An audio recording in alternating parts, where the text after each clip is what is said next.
been a while since I've done a pelvic floor Form Friday challenge, so let's bring the pelvic floor back in. Now, your challenge today is going to be, can you get just the primary muscles of your pelvic floor to contract without getting those deep hip rotators? So I tend to see a lot of people with deep hip rotators, so pain or tightness deep in their glute area. And one of the things that I work on is being able to get that nice pure contraction first, so it's not kind of everything. So think about it as a force or how much is showing up. So we can lend a little bit of force to something, or we can just really overdo and squeeze everything.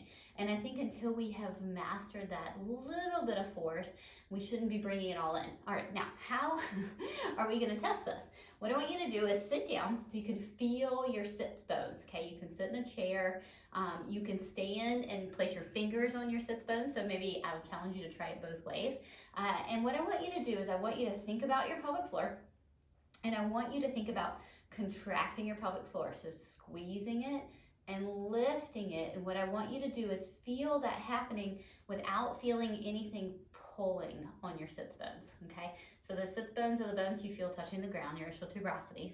And what I want you to do is feel those ischial tuberosities, and I want you to feel that gathering and lifting of your pelvic floor without a lot of pulling on that ischial tuberosity, okay? So I tend to notice when people go a little bit overboard, sometimes with pelvic floor contractions, they'll get a squeezing of their entire glute, they'll get their piriformis involved, they'll get just all those deep hip rotators, and they'll feel a lot of pulling.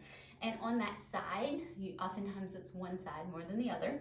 On that side, they'll maybe feel like they have a little bit more fleshiness when they sit under that ischial tuberosity, under that sits bone than the other side. You can let you know, you probably have some back pelvic floor tightness from doing it kind of an overloaded, aggressive pelvic floor contraction that involves everything in the hip instead of just those primary pelvic floor muscles. So give that a shot for your challenge today, and let's see if you can contract your pelvic floor without feeling a lot of pulling on your sits bones. So try it both ways. Try it where you contract your glutes and you feel that pulling that I'm talking about, kind of changes the fleshy nature or your contact of your sits bone on the floor, and then try to not let that change.